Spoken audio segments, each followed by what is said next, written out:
hoje está sendo lançado um relatório com dados inéditos sobre a captura e o armazenamento de carbono pela CCS Brasil, que é uma organização sem fins lucrativos. Vão ser apresentados números sobre as possibilidades relativas ao mercado de carbono no país, incluindo as perspectivas anuais sobre quantas toneladas de CO2 podem ser retiradas da atmosfera pelo Brasil, setores e regiões mais poluentes, como aqueles que têm o maior potencial para captura e armazenamento de carbono. Quem vai falar então sobre isso com a gente agora é a Isabela Murbach, que é advogada e cofundadora da CCS Brasil. Seja muito bem-vinda aqui ao Planeta Campo, Isabela. Bom dia, muito obrigada pelo convite. É um prazer estar aqui hoje. Obrigada, o prazer é todo nosso, Isabela. Então, a gente sabe que o mercado de carbono está em expansão no Brasil e no mundo. Então, me conta quais que são as perspectivas reais do país aí nesse mercado que a gente quer tanto começar a acessar cada vez mais, né, Isabela? Acho que aqui o Brasil tem importantes perspectivas, não só do ponto de vista de soluções baseadas na natureza, que essa solução que a gente discute o tempo inteiro sobre reflorestamento, sobre restauração florestal e a importância de fazer esses projetos de restauração florestal, não só do ponto de vista de mercado de carbono e de descarbonização, mas de proteção da nossa biodiversidade. E tem também a solução baseada em tecnologia. O Brasil tem muito potencial para a implementação de soluções baseadas em tecnologia, como a captura e o armazenamento geológico de carbono. Então, tem muitas opções no prato do Brasil para implementar técnicas de descarbonização. Legal, Isabela. Eu queria então aproveitar para te perguntar o que seriam, né, essas tecnologias aí que você mencionou. Explica um pouquinho para o nosso público entender do que a gente está falando quando a gente fala dessas tecnologias de captura. As tecnologias de captura são tecnologias industriais, né, processos industriais em que a gente consegue capturar o CO2 que seria emitido em plantas industriais ou plantas de geração de energia. Então, ela seria emitida, aquela chaminé clássica que a gente vê, a Uhum. gente consegue acoplar uma infraestrutura nessas ditas chaminés e separar o CO2 que seria, uma vez emitido para a atmosfera, a gente consegue capturar esse CO2 e transportar ele até um local de armazenamento. Esse armazenamento acontece a 2.000 metros de profundidade, ele é armazenado nos poros das rochas que estão no subsolo. Então, é uma cadeia de processos que vem desde a captura até o armazenamento de CO2. Que interessante, né, saber disso. Muito bacana. Agora, Isabela, você poderia adiantar alguma coisa do que vocês vão divulgar aí nesse relatório às 6 da tarde hoje? Consegue trazer alguma coisa já pra gente?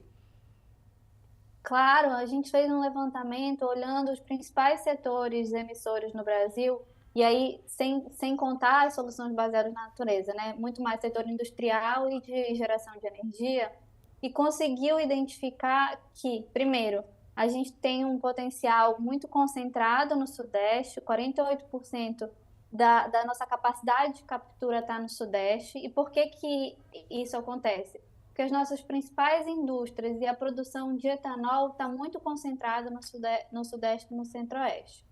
E uma outra coisa que a gente conseguiu identificar é que só no estado de São Paulo, a capacidade que a gente tem de capturar CO2, segundo as estimativas atuais, e aí a gente considera ano de 2021 e 2022, a gente tem capacidade de capturar 40 milhões de toneladas de CO2. Na prática, isso significa que a gente, só no estado de São Paulo, tem capacidade de capturar o que, operando no mundo, a gente tem hoje.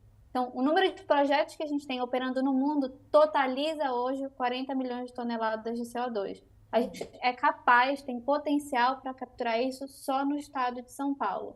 E isso significa muita receita para o país, se a gente considerar que o mercado de carbono vai ser estabelecido aqui.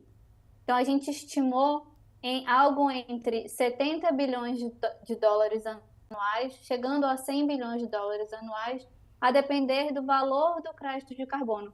Num cenário mais otimista, em que a gente chega a um crédito de carbono entre 90 e 100 dólares por tonelada, a gente teria então um potencial de 100 bilhões de dólares anuais para projetos de captura e armazenamento de CO2. Uau, é um potencial que a gente precisa explorar o quanto antes, né, Isabela? Agora, continuando, uma outra coisa interessante que eu vi que vocês vão divulgar também nesse relatório é o nosso potencial relacionado à energia, né? Você falou aí do etanol, mas eu queria falar também da energia de hidrogênio verde, né? Hidrogênio azul, desculpa, que são aí aliadas do sequestro de carbono e que a gente tem também um grande potencial para explorar, né, Isabela? Isso, a gente ainda não consegue quantificar em valores o quanto a gente é capaz de produzir de hidrogênio azul, porque isso vai depender de uma decisão política. Se haverá mais investimento na construção de plantas de hidrogênio azul no momento, ou se a gente vai focar exclusivamente no hidrogênio verde, ou se a gente vai começar pelo hidrogênio azul, de forma que esse hidrogênio, que tem um custo menor atualmente, fomente a infraestrutura necessária para o hidrogênio e aí chegando então no hidrogênio verde. Mas o fato é que como a gente tem um potencial de exploração de gás natural, que é de onde a gente faz o hidrogênio azul, então a gente converte o gás natural e captura o CO2 que seria emitido para a atmosfera nesse processo. Como a gente tem no Brasil muito potencial para a produção de gás natural, a gente tem muito potencial para a produção de hidrogênio azul. Mas ele deve ser sempre visto como um caminho para chegar no hidrogênio verde, que é de fato o hidrogênio renovável e com muito baixa emissão de carbono. Sim, é legal a gente explicar aqui para o nosso público que o gás natural, ele não é considerado uma fonte de energia renovável, mas ele é uma fonte de energia muito mais limpa que petróleo, que carvão, que tudo isso, né, Isabela? E agora, então, para a gente encerrar, eu queria que você falasse rapidamente que vocês já apresentaram, né, esse relatório nos Estados Unidos. Eu queria que você falasse como que foi a recepção por lá dos especialistas quando veem o potencial do Brasil. É muito interessante ver a reação do público estrangeiro, e aí não só dos americanos, tinha muita gente nessa conferência que a gente foi, de dizer, nossa, a gente não sabia que o Brasil tinha tanto potencial, porque não é tão divulgado. Como a gente está no Brasil muito concentrado e corretamente concentrado na questão do reflorestamento e do restauro florestal, essas soluções baseadas em tecnologia têm sido menos divulgadas. Então, foi muito bom ver que houve uma surpresa e que essa surpresa não só foi positiva, como gerou muito interesse do público estrangeiro, de investidores, de empresas que estão fora, em eventualmente colocar seu financiamento aqui e construir projetos de CCS aqui no Brasil. Muito interessante, Isabela. Foi um prazer conversar com você e saber um pouquinho mais desse nosso potencial todo. Obrigada pela participação. Muito obrigada, eu que agradeço. Tchau, tchau. Planeta Campo. Patrocínio. JBS. Alimentar a mudança é o nosso compromisso. Apoio. SLC Agrícola. Produzindo com eficiência e sustentabilidade.